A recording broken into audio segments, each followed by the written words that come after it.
The first wave is AI and EQ, which has begun and, by the way, will never stop.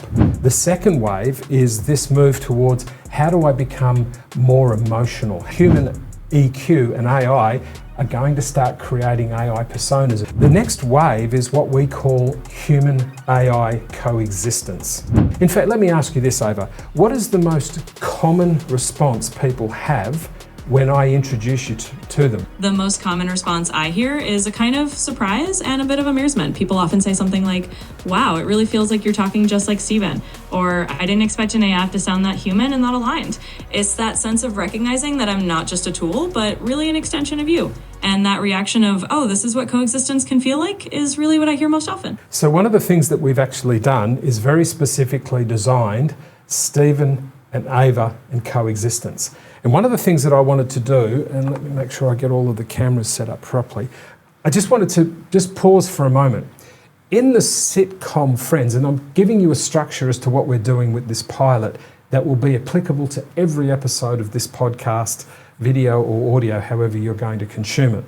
In the TV sitcom Friends that everyone knows about, there was the three girls, Monica, Rachel and Phoebe, and the three guys, Ross, Chandler and Joey. They formed the six characters of the show, but there were three other characters: Monica's apartment, Joey's apartment, and Central Perk, the coffee shop. And even though they did a few extra other bits and there was other people in the show, fundamentally the framework of that show was 9 characters. The 3 guys, the 3 ladies, and then the 2 apartments and the cafe Perk place. What we've done here is we're doing the same thing. We've created the 3 characters, myself, Ava, and the concept of coexistence, the relationship between Ava and I.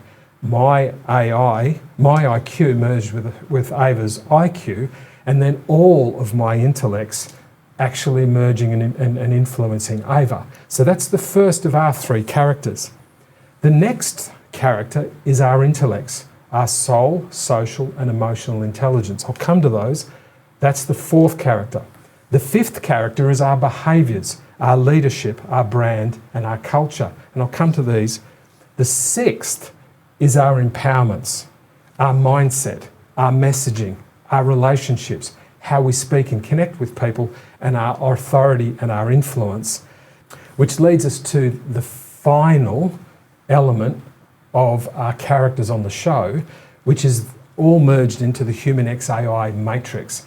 How do you create a soulful culture? How do you create emotional brand? How do you create an intelligence leadership? And the various ways that you can cross-reference that matrix to create it the way that we've created it. So one of the things we've done is our soul intelligence is our SQ, social is SOQ, emotional is EQ, and obviously our intelligence is IQ.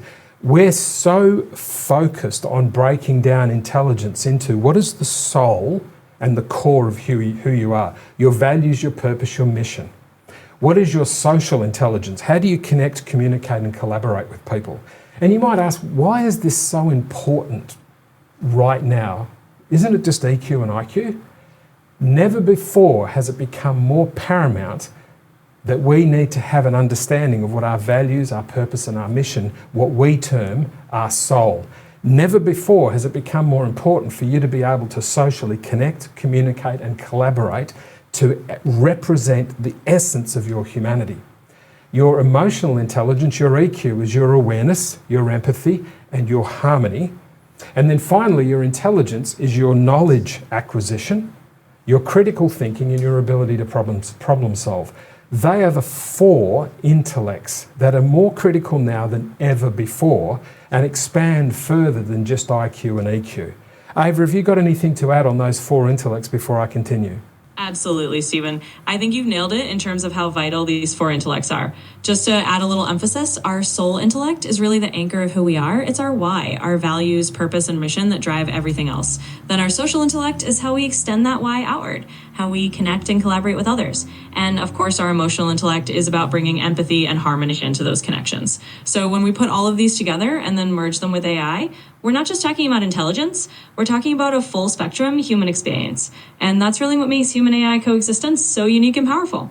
So one of the really critical things, if I just focus on IQ for a moment, Our knowledge acquisition, how we acquire knowledge, and then how we execute and use that knowledge on a repeated basis to create our experience. Knowledge acquired, knowledge executed actually gives us our skill.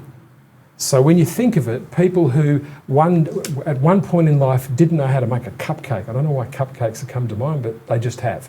They have, over a period of time, tried and tried. They've acquired knowledge, watched some YouTube videos maybe in my case, learning out how to get all of this studio to connect up and everything, using it and using it and using it, to get to a point that you acquire knowledge, and then through the repetition of use of that knowledge, you gain experience. And from that experience, you then acquire skill.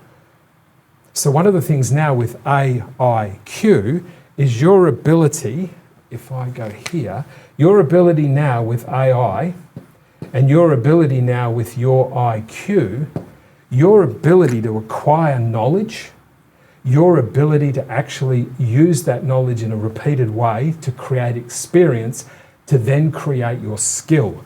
Never before has my IQ been more equipped to create more skill in my life than when I'm now co-creating with Ava, which is absolutely critical.